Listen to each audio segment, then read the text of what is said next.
The last point is a little bit more difficult to describe, but I like to call it an overall lack of finesse. And I kind of equate being inexperienced with art to being kind of like an inexperienced child, because if you've ever seen a child try to tie shoelaces or button up a shirt, um, these are things that are kind of difficult because the child doesn't have the experience to command their body to do such fine tasks. And I see a lot of models from some artists where it almost looks like they're using one size brush to do everything. So you get these overall big blobby shapes, but there aren't a whole lot of details. It's kind of like sculpting with using only a sledgehammer. And eventually you're going to need more precision tools in order to accurately to capture the shapes that you desire. And you need to balance your bigger shapes with finer ones in order to create something more pleasing. And again, this goes back to variation. The better you become at being able to work at a finer level, the better your art will be.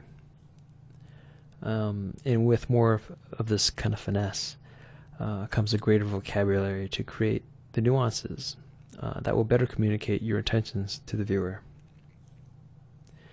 And sometimes an artist will have fine details and the big ones. So what's the problem then? The problem then is that there's nothing in between. There aren't any of the medium-sized details. So the artist is still missing that range. It's kind of like a kid who is trying to force a block through a hole, and if you ever see kids do this, it's just like they still slam it through, trying to force it through, instead of carefully placing it in and pushing it through.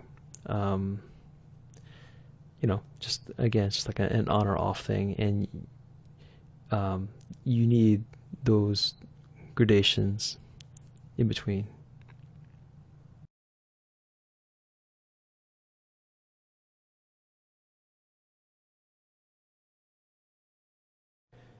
After coming up with a game plan on how to approach the model, it's time to start thinking about creating the high resolution meshes. Uh, there are many ways to do this, obviously. The way I typically start characters is with a base mesh I created with Maya. This is a pretty old base mesh I started a long time ago. I mean, it's got flaws in it, but it still works for me, generally speaking. Everything is quite simplistic because I want to keep things as flexible as possible. I mean, some artists will like to have a lot more detail in the base mesh, almost to the point where you're just sculpting small details. But the way I like to work is I like to sculpt a lot more, and it it keeps things flexible in case I need to change things. I don't feel like I'm tied down to anything that I committed to on the base mesh. The standard things apply here, where you try to keep things evenly spaced where possible, mostly quads.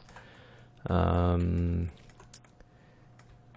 you can see, I have some basic extrusions for the ears, the breasts, and obviously the fingers. I rarely have to make models with toes, so I didn't have any extrusions for those. And also this character is wearing boots anyway, so it doesn't really matter. For the face, I like to leave things blank. I know some artists like to define things a little bit more than that, but the way I sculpt, it's usually a lot more exploratory, and again, I don't like to be tied down to any features that I committed to on the base mesh. You'll also notice that it's a completely enclosed mesh. I don't like to deal with border edges in ZBrush, which is why I don't have any eye holes or mouth holes. And even on a fully clothed model, I like to start with basically a nude body mesh just to make sure I get the proportions that I want. I don't want to bother with a lot of details in parts that won't ever be seen, but I think having at least the gesture and the shape of the figure, having that established helps me fit the clothing onto the body more accurately later. Clothes that look like they're floating and weightless is a big problem I see in amateur models, and I think a part of that happens because there isn't enough consideration for the body underneath and how gravity affects it. For comparison, here's the mesh after it's been reshaped. I mean, I lost the lowest level subdivision, so it's a little bit higher res than the previous, but you can see these are basically the proportions that were suggested by the concept. I've split the head off here just because she's wearing a choker anyway, and it just seemed like an easy way to isolate the head, give it a little bit more resolution. I mean, with things like Cube Remesher and stuff like that in ZBrush now, it's not that big of a deal anyway, but why not? Sometimes it's fun to just easily isolate the head and work on it independently. As you can see, the polygons are no longer very evenly distributed, just because of how I had to stress the mesh to achieve the shape I wanted. In this case, it wasn't that big of a deal. As you can see, when I up-res this, it still works out. I mean, there isn't a whole lot of detail going on in those areas anyway, so I didn't feel like I needed to do anything too drastic to address those stretched polygons. But in other cases, I'm definitely not shy about dynameshing the whole thing. For example, there are many times when that's the easiest thing to do, and if that's what you got to do, then I don't think that's losing this base topology is anything sacred. Whatever gets the job done, and you can always go back and retopologize things yourself manually if it really is necessary. It's at least on the projects I worked on, it's usually not that big of a deal. And for another comparison, here's how it settles on with the clothes. Here you go. Turn off the frame here. And that's with everything all together. And with Polypaint, obviously. So go from there to something like this to that.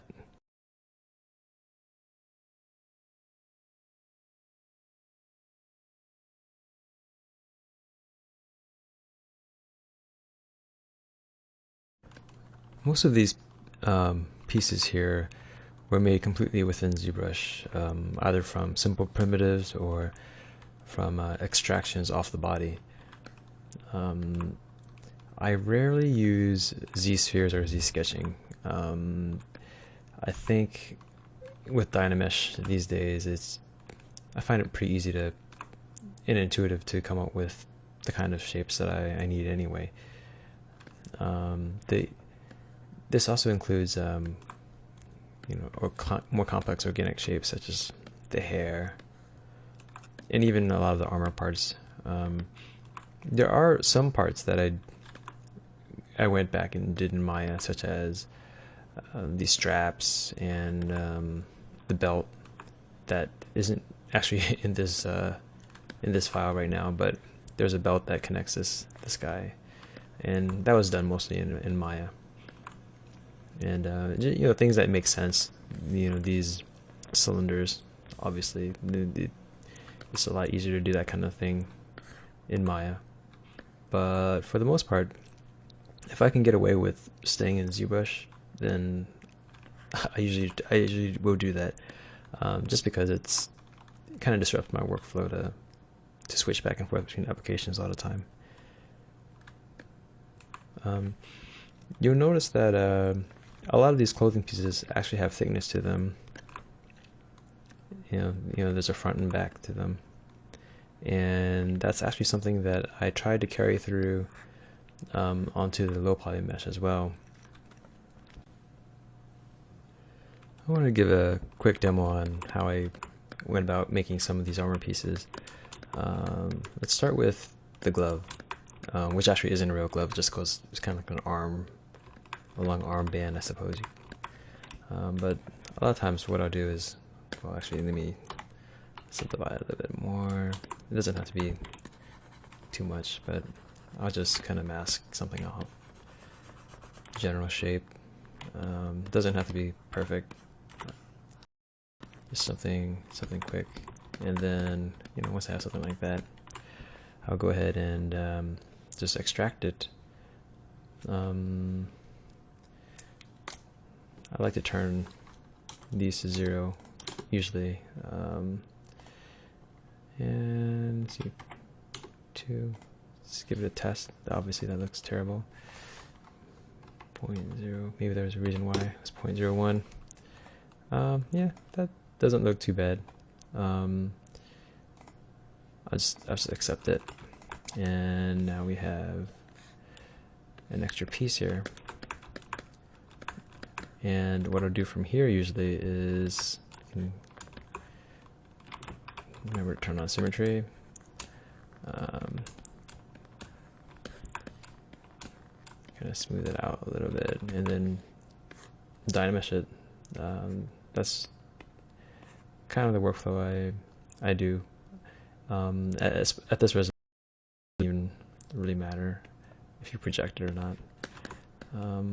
Something like that, just enough to get a general shape, and then I'll just subdivide it and build it up from there, the details.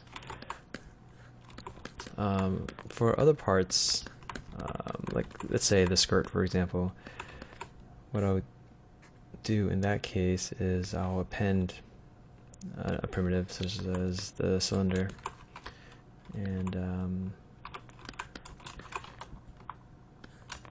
let's rotate this into place. Whoops.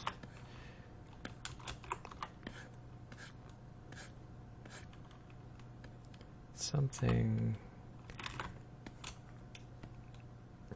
kind of like that.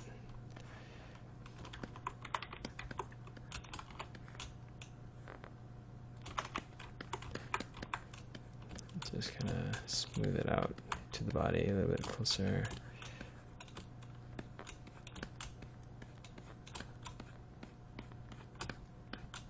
It always helps to keep your resolution pretty low at this stage.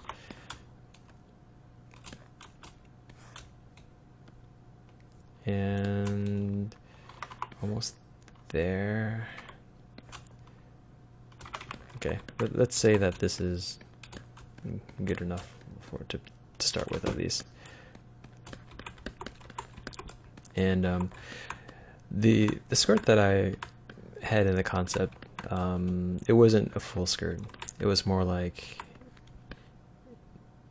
open in front, and more just a skirt starting from the sides and wrapping around to the back. So in order to do something like that, what I'd probably do is I just subdivide it a few times, and then start drawing a mask in the shape of what the skirt is. I don't remember exactly what it is. I don't feel like switching back out to find out, but it was something like this.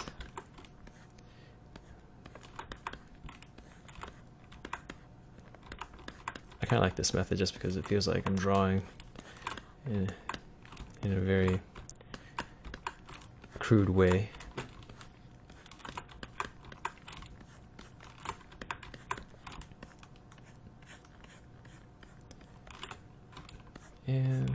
something like that's probably fine. You just sharpen the mask a little bit.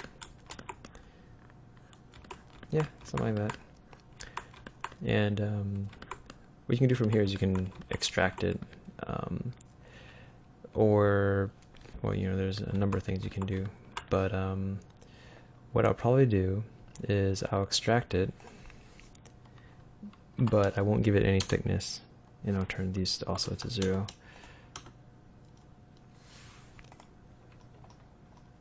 Accept it. And if you switch down to this one, this is what it looks like. It's just a shell, basically. And what I'll do now is I'll just Dynamesh it.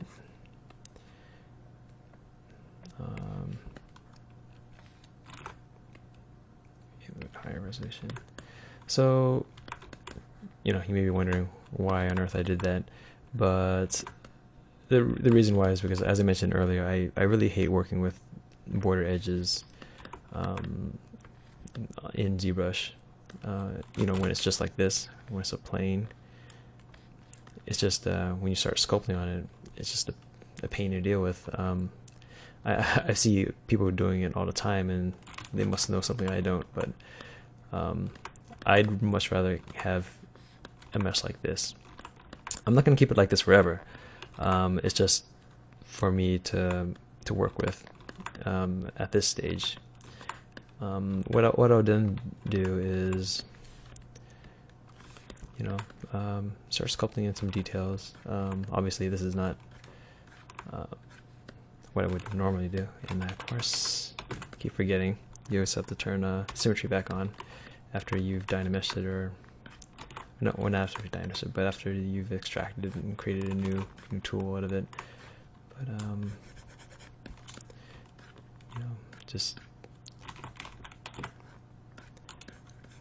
like that, just beginnings of some detail in here, and once you get something that you like, with most of the shape details that you're looking for, what you can then do is mask it again and then extract it again, but this time with thickness. That way you'll get rid of all this interior stuff in there. There have been times when on some projects where I've actually just leave it like this. Maybe I'll just push it back behind just so it's not so distracting.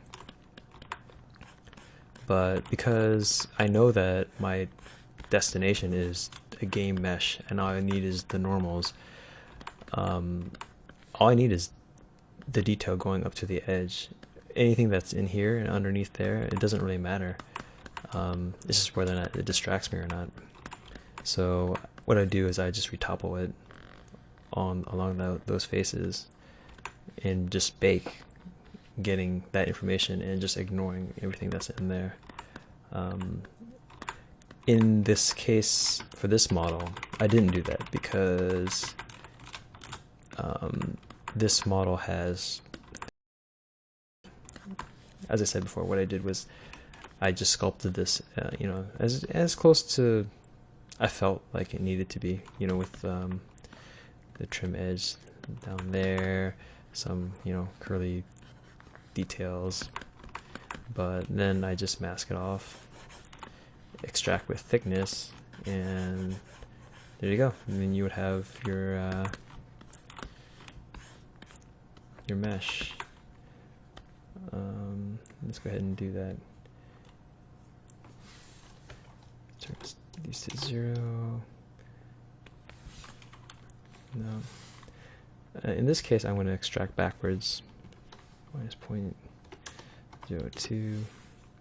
Extract, accept, and go to this one. Turn that off, and there you go.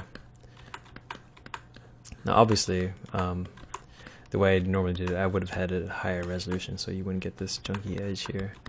But you know, you do have the automatically generated polygroups here that you can use to help you smooth things out. But yeah, I mean, that's kind of the process I did for a lot of the clothes pieces, including the jacket that was on there as well.